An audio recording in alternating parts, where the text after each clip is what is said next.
Welcome everyone to the Granite State of New Hampshire and the New Hampshire Motor Speedway. Nationwide Series practice is coming your way, and if it is NASCAR you are looking for, you have come to the right place. We got you covered all day long here on Speed as we kick off another weekend of coverage. We got you covered wall-to-wall, door-to-door, and bumper-to-bumper. Nationwide Series practice happens in just a moment, and then after that, we will be back with Sprint Cup Series practice. Also, we have NASCAR Live coming back your way throughout the afternoon, and the hits just keep on coming after that.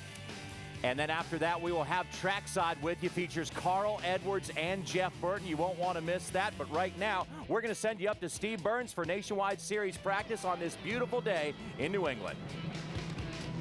All right, thank you very much, John Roberts. It is indeed a beautiful day in Loudon, New Hampshire. Temperatures expected to top out at around 85 degrees. NASCAR Nationwide Series teams on track. Last week's winner, Carl Edwards, already making it around this 1 mile raceway. 73 degrees currently, and very little chance of rain here this afternoon. Hi, everybody. Good morning. Steve Burns, Larry McReynolds, and Jeff Hammond. And Larry, we see some interesting numbers all year long, but this perhaps is one of the more startling to me. 23 Nationwide Series wins, a race's 23 different winners. The first time I saw that this week, I said, there's no way that can be right. I had to find it a second, third time to confirm that was absolutely right. Now, we are big why people. Why do we have 23 races, 23 winners? I don't know that there's a clear-cut reason, but I was talking to a driver yesterday, and he said, you know, one of the big things that plays a role in it is this is even like in the Sprint Cup Series race here, in the Nationwide Series race, a lot of times it's not the fastest car that wins a race, it's the right strategy that wins a race. And I think when you look back at the history of even this Nationwide Series race, it being 200 miles, we've had a lot of strategy play out over the course of those races. And Jeff, to elaborate on Larry's point, I also think this racetrack is very tricky. Pretty flat, it's only a mile around, but it's sneaky quick. It is very sneaky quick, and you don't trust the people that put out our stats? You never do. I didn't say that. I didn't say that. But folks, really, when you think about this racetrack, it is 1 mile around. But the key is it's so flat. They recently redid it, got a little progressive banking, 2 to 7 degrees. Well, that's not a lot for these cars. When they drive them off in here, they slide around a lot. You know, you talk about the strategy. You got to get your car to work first. I mean, the key here, don't overdrive the corners. And we're going to watch this all during this practice session. Who is really doing that? Overdriving the corner, letting the car roll through the center, but getting off the corner. Again, key to winning here, forward bites. You've got to let the car roll through the center of the corner and get that forward run up to the start-finish line if you want to have a chance to win. And we got a lot of people here working on that. And coming off that road course, I think we may be surprised. Road course racing may help these guys be better here at Loudon. Yeah, this track actually has the speeds of an intermediate speedway, but the handling characteristics of a very flat short track. Joining us down in the garage, Phil Parsons and Ralph Shaheen, and we start with Ralph. Good morning, Ralph. Good morning, Stevie. You know, Steve, as you are well aware, most drivers run good at racetracks where they feel comfortable. Well, Brad Keselowski will tell you that flat 1 mile oval is not really his style of racetrack. However, he tends to run very well here at Loudon, so he's not really looking forward to the racing, but he's kind of looking forward to the finish. And one thing that will give him some confidence is the fact that the car that he's driving here today, Phil Parsons, is a car that he won with at Richmond.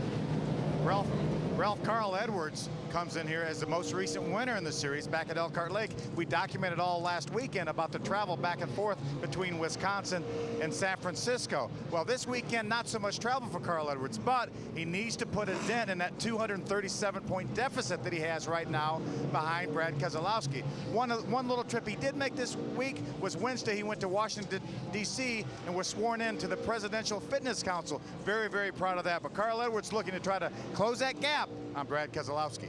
Steve? All right, thank you very much, Phil. Yeah, that is quite an honor. And what's her name is back? Patrick. That's it. Yeah, Danica, I think the first name is.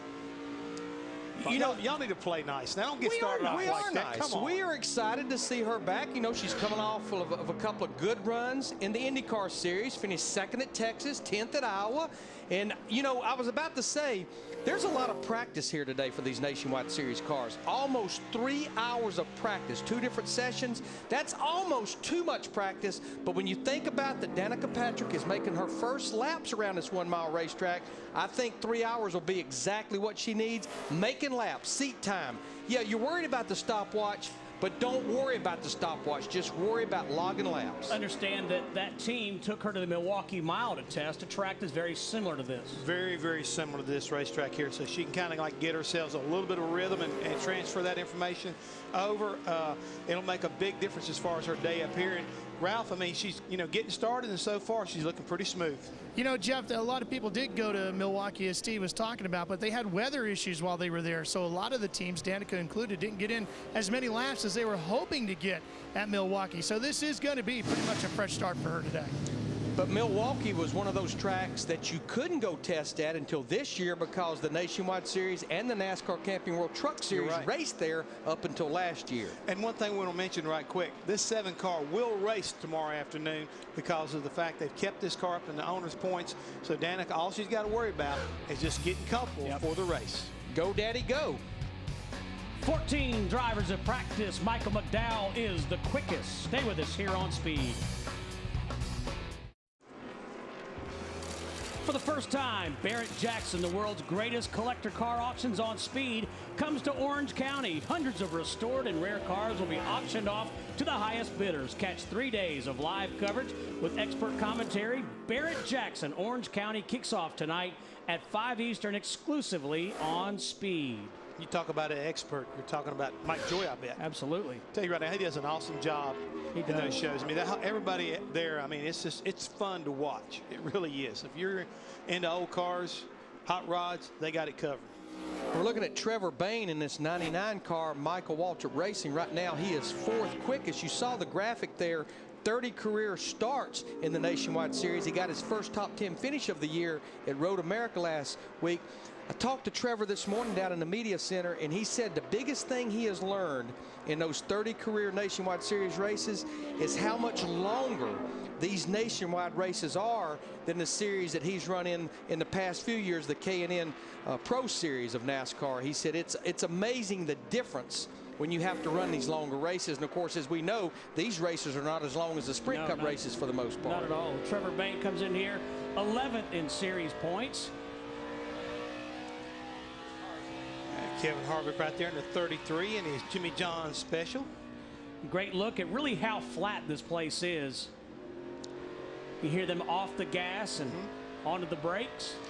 And Kevin, just for anybody that's interested, he's our track record holder when it comes to qualifying. He's qualified at this racetrack. To give you an idea of the speed around this place, at over 130 miles an hour. Speaking of Barrett Jackson, I asked Mike Joy if he could bring me back a 67 Camaro, but my purchase order was denied at home. He overruled? Denied. Denied. Denied. Ain't happening. Yeah, Kevin has 3 poles here, and one of those poles came in 2007 when he went on to win the race, one of the 23 different winners. Of those 23 winners, here's what's interesting. This is the reason we stand a chance of being 24 of 24. Of those 23 winners, only 6 are entered in this race for tomorrow. That's the reason why you were jumping on the bandwagon thinking they're going to be different, or is it going to be a repeat? Well, that was actually off the air that I was jumping on that bandwagon, but this is the guy that I think very possibly may end this streak. He won here a year ago, Kyle Busch in the 18 car. We know how well that he ran at Phoenix, how well he ran at Richmond this year, so I'd be willing to bet it'll be a Joe Gibbs car, because if you go back last year, Joey Logano actually dominated this race. Now, Joey's not won in Nationwide Series here. Joey led 108 laps. This guy ended up going to victory lane. So Joey Logano could win here in the Nationwide Series race, even though he's won in the Cup Series, and it'd be a first-time winner. And he has also won twice here in the NASCAR K&N Pro Series East. So he's won in everything but Nationwide Series. There's some amazing stats about Kyle Busch in all 3 series. Check this one out. If he leads 91 laps here tomorrow, he'll become the all-time leader in terms of laps led in the Nationwide Series. Mark Martin holds that record currently, 8,082 laps. Now, here's the freaky part. How many times do you think that Kyle Busch has led 91 or more laps in a Nationwide Series race? Why don't we wait till we get back from field before we answer that? Question again. Still quick. I got you. How many times has he led 91 or more laps in a Nationwide Series race? Phil Parsons. You know, I was listening to Kevin Harvick, and he's the quickest car on the racetrack, and his crew chief told him that he was about 3 or 4 tenths faster than anybody else. And Kevin said, I'm not even used to it yet. It's been a while since I drove one of these things. He said after running the road course last week with a very small steering wheel, he said this car feels like it has a truck steering wheel. And Ernie Cope said, do you want me to change and put a smaller wheel on? He said, no, I'll get used to it. It's just quite a bit of difference from the road course steering wheel that they used last week.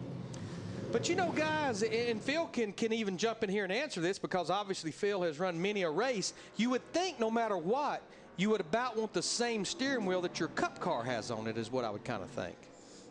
Yeah, but at the same time, Larry, I mean, I know with Darrell Waltrip at one time, we changed steering boxes rather than change steering wheel to try to change the ratios. But I think with a lot of guys, you know, the steering wheel, like I say, with the road course, you know, you want to go so much quicker.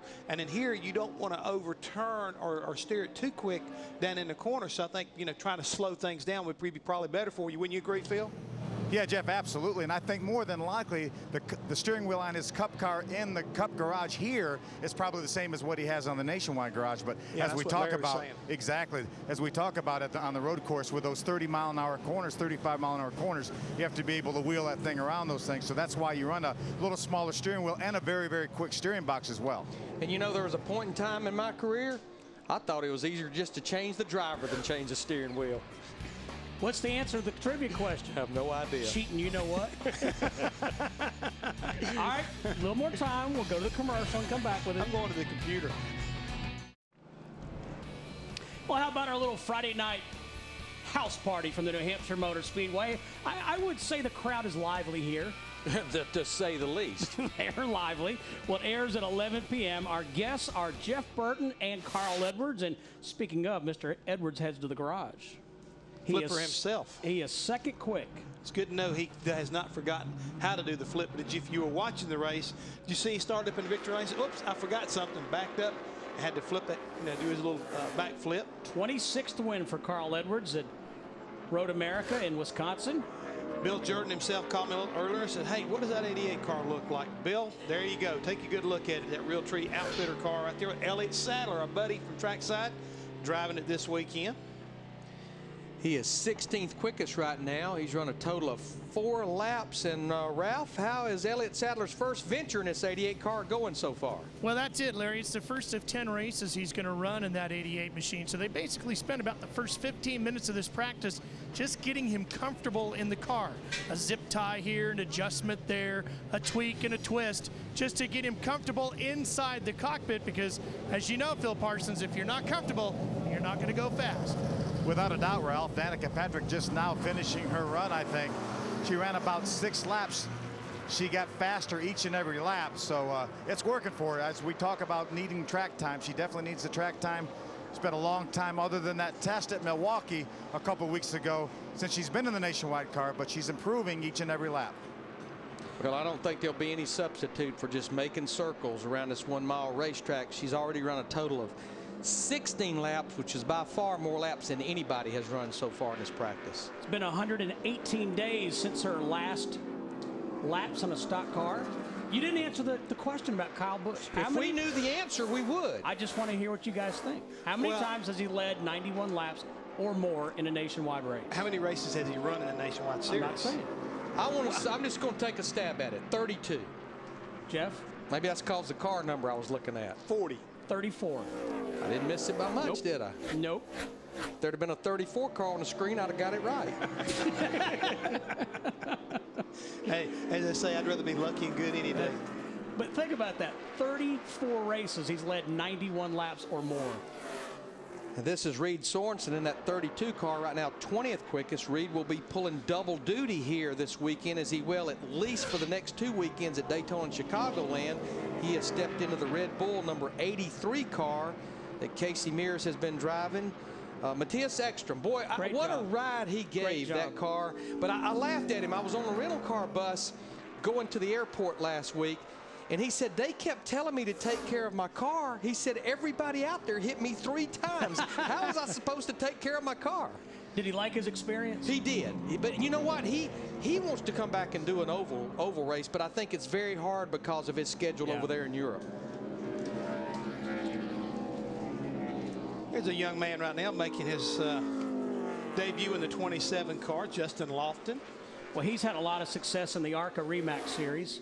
Been doing pretty well in the Camping World Truck Series also, but he gets an opportunity this weekend to drive this number 27. Now, this is not his first venture into the Nationwide Series. He has 2 previous starts, but again, this weekend driving the FFA, believe it or not, Future Farmers of America, on the quarter panels of that. He was a former member of the FFA when he was younger. His family is in cattle ranching, Exactly right.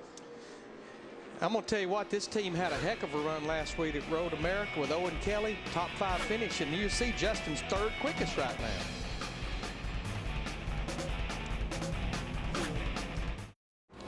Sunday, NASCAR race day rocks the Granite State. Join JR, Kenny, Hermie, Wendy, and special guest Jimmy Spencer as they give you the ultimate setup before NASCAR's best hit the Magic Mile. NASCAR race day built by the Home Depot, live from New Hampshire, Sunday at 10 here on Speed. Did he get energized, guys?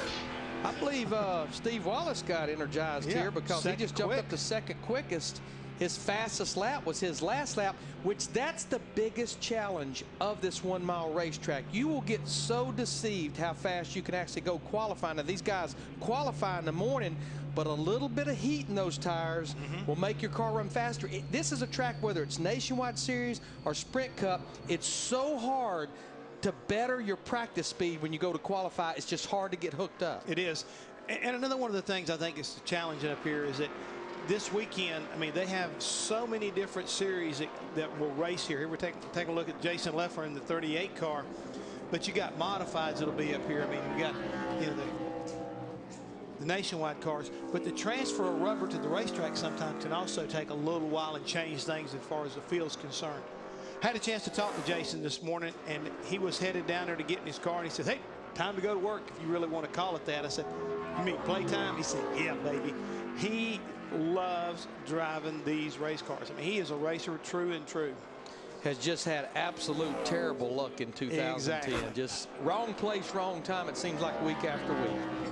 And he was bragging about last week's Road America adventure. He said, "I had so much fun racing that race course." He said, I just can't wait till next year when we get a chance to go back and do it again." Jason 9th in Nationwide Series points. Back to the garage and Phil. Guys, I'm standing here by Austin Dillon's car. Austin was with a brand spanking new race car. It's actually Danny Stockman and his truck team are fielding this car this weekend. Austin right now a little bit too free, 14th quickest on the board. He's got some experience here in a K&N Pro Series East Division. He's got a couple top 5 finishes in his 2 starts, including a pole. So Austin Dillon very, very optimistic as his dad Mike Dillon walked by and punched me in the back. But back up to you, Steve. Phil, keep Mike Dillon away from him. I'll go tell him. I'll go tell Mike Dillon that, Larry, you said to stay away. And tell him I back that up too. Just leave that boy alone. He knows what he's doing. I'll do it, Jeff. I'll do it. And right now he's 14th quickest in his first practice session. So pretty good start for Austin Dillon, that 21 car. And in the 20 car, Joey Logano 10th overall. This is kind of a home game for Joey. He's up from Middletown, Connecticut, not that far from here. But, you know, made Nationwide Series history a couple of weeks ago up at Kentucky, where he sat on the pole and won the race.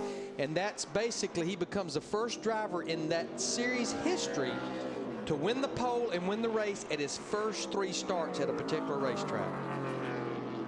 7-time winner and 51 Nationwide Series starts.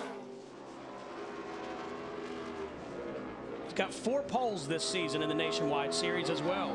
His crew chief, Kevin Kidd, was saying this week, I think Kevin was kind of feeling the pressure. Now, this team won Darlington with Denny Hamlin not too long ago, back in the spring. But I think they were highly anticipating, when can we get Joey Logano to victory lane? And like Kevin said, now we can talk about and think about getting a second win. We don't have to worry about getting that first win after what they did at Kentucky a couple of weeks ago. Logano picks up a little bit, 8th overall right now. Kevin Harvick still the quickest in his Chevrolet. Stay with us here on Speed. 40 drivers of 45 have been on track.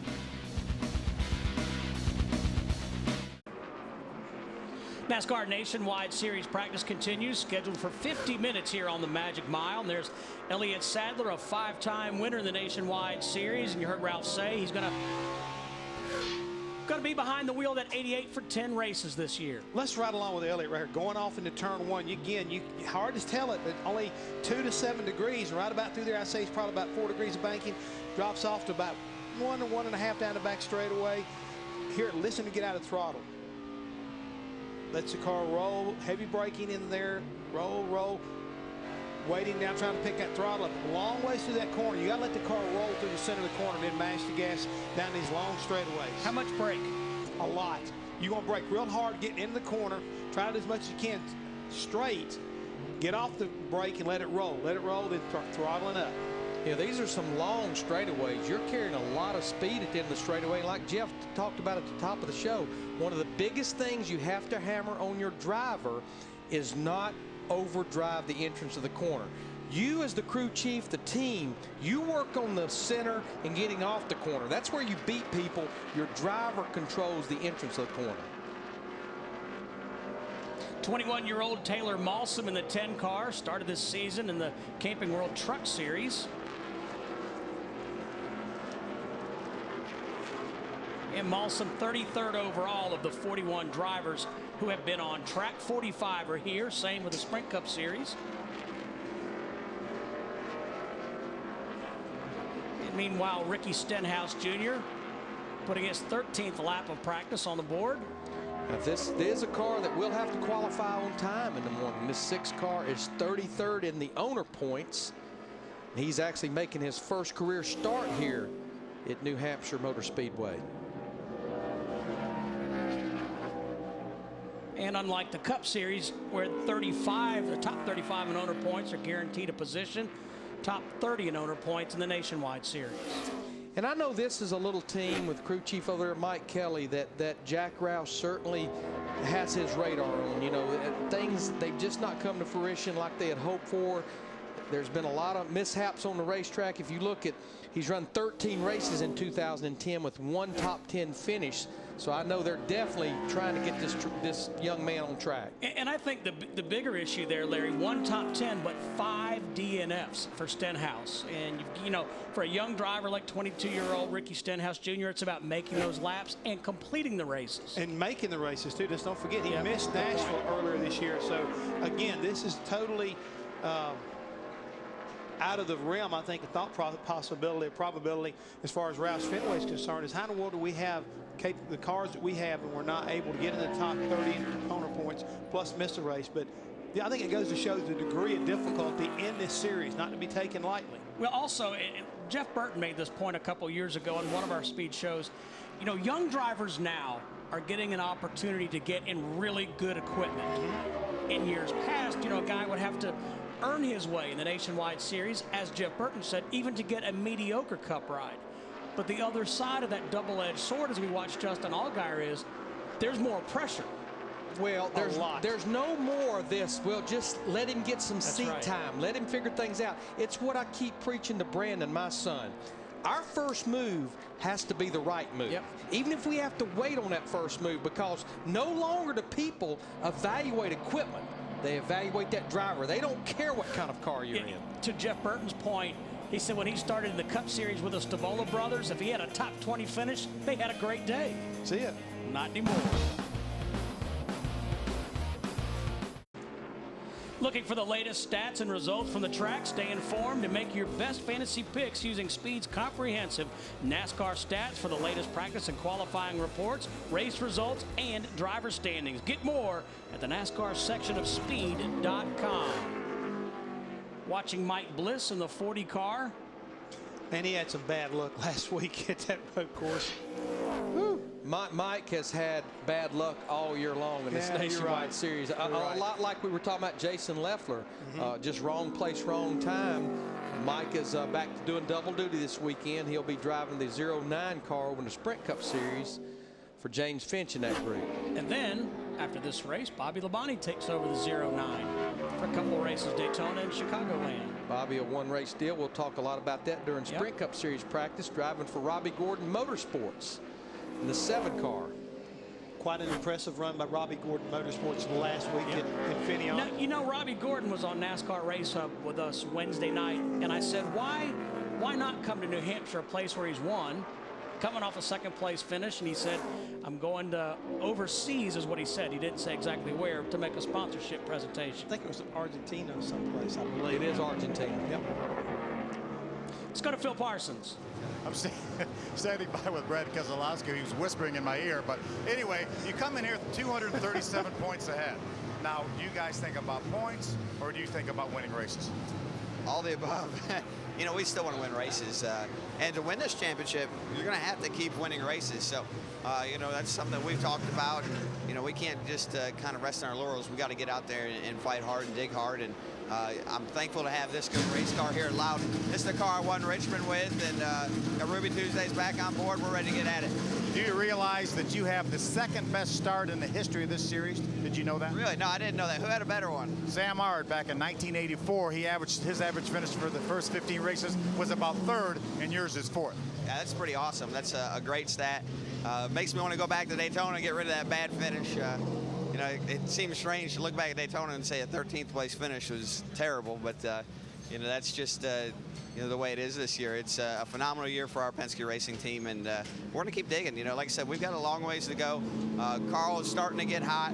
He could go on a tear and win 3 or 4 races. So, you know, we've got to keep fighting hard to get to victory lane as well. Thank you, Brad. Ralph, that 13th place finish is only finish this year outside the top 10.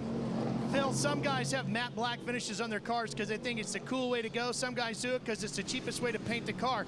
Look at Josh Wise only has 2 crew guys, and one of them even has a hole in his pants. Things are tough over here for the former 2-time USAC champ.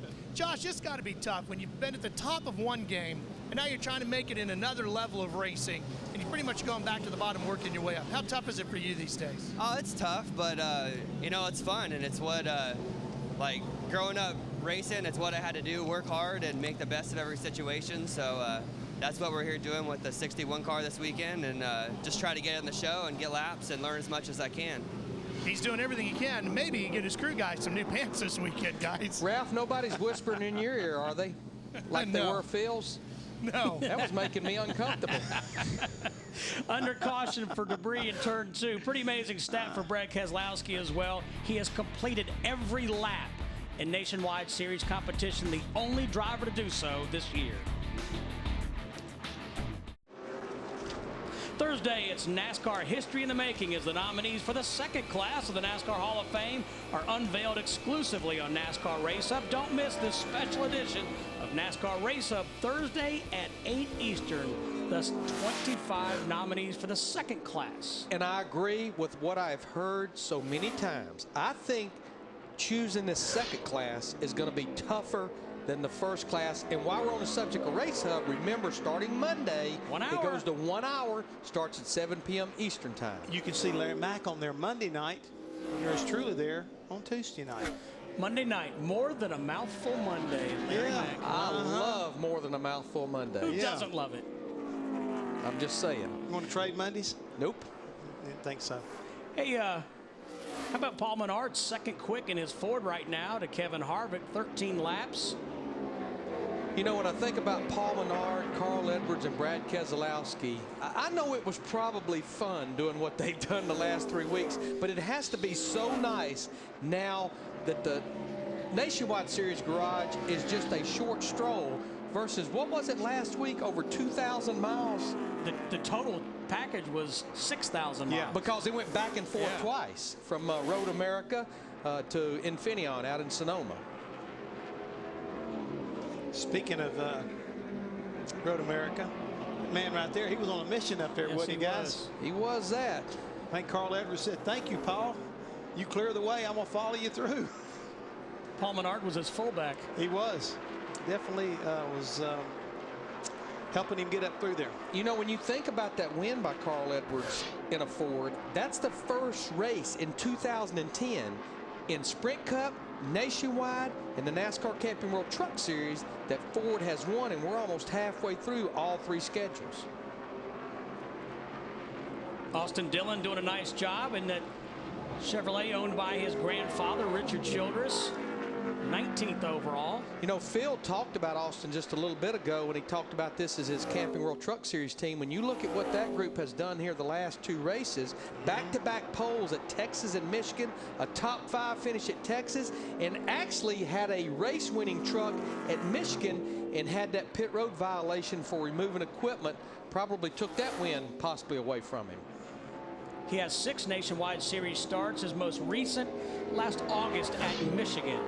Larry, I'm sure you checked on that because it looked to me like it was off a borderline call as far as that equipment leaving the pit on that 3. It was, but actually I stood there and talked to Mike Dillon race morning of the Sprint Cup race at Michigan and Wayne Alton, the competition series director, and there didn't seem to be by Sunday morning a big question whether it was or it wasn't. I think that team accepted it, that it was close enough that it was a rule violation. Robert Richardson Jr. in the 23, Eric McClure in the 24, having a nice little battle going down the backstretch seconds ago, and they've separated just a bit now. And both of them are about the same as far as the speed chart's concerned. Robert Richardson is 36th on the speed chart, while McClure is 37th. You know, I have one other reason why possibly we've had 23 races and 23 different winners. Whip it on us. We've been coming here since 1990. This is actually like the 20th anniversary of New Hampshire Motor Speedway. The first 3 years we came here, the Sprint Cup Series didn't race here, and this series had 2 races a year.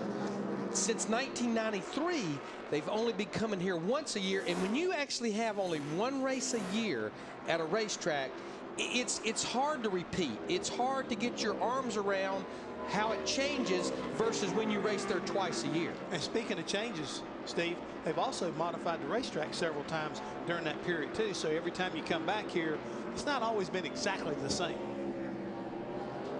Ricky Stenhouse Jr. 30th overall. Kevin Harvick posted quick time early. His team at the ready. We'll be right back to New Hampshire Motor Speedway.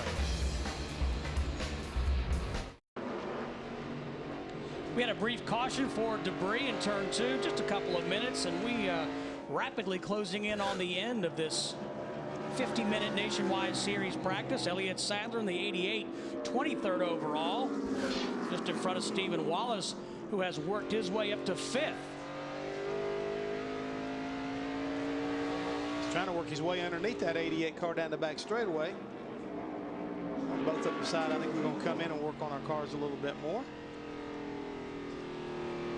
See Danica Patrick there in the 7 car. She's run a total of 27 laps in this practice, but the bad news is 42nd quickest out of the 44 cars it's practiced. Ralph Shaheen.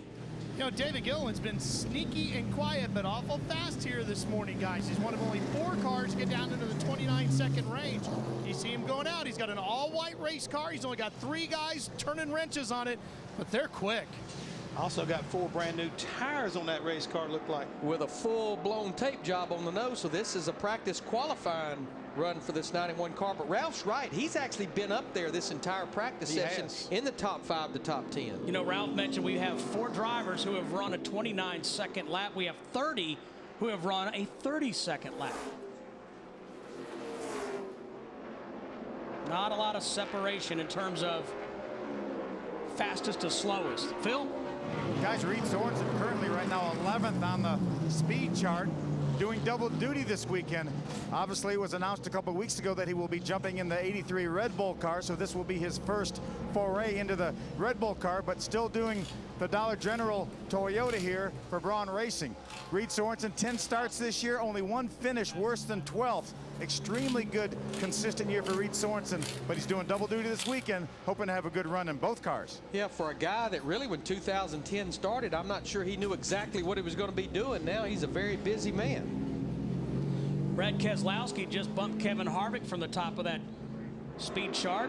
Keselowski ran a 29.75. Danica Patrick still looking for speed, just 43rd of 44 drivers who posted a time here in this practice. I mean, when you think about the center of gravity of this Nationwide Series car versus the center of gravity in that Indy car, it has to feel like it's going to just tumble over when you go off in these flat corners, Jeff. Yeah, the one thing I want to take a look at here, all these folks have been running the most laps. Most of these drivers are ones who are trying to get that seat time. Danica Patrick, the rookies Colin Braun, Ricky Stenhouse Jr., as well as Justin Lawson, got a limited amount of experience here at this racetrack. Again, trying to make laps like Larry's talking about.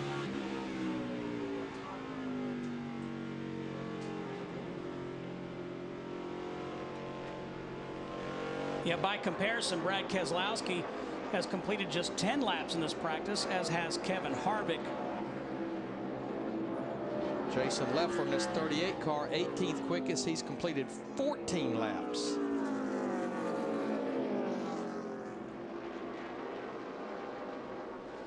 Looks like all but one driver has been out on the racetrack. Peyton Sellers just went out in the 25. Willie Allen in the 05.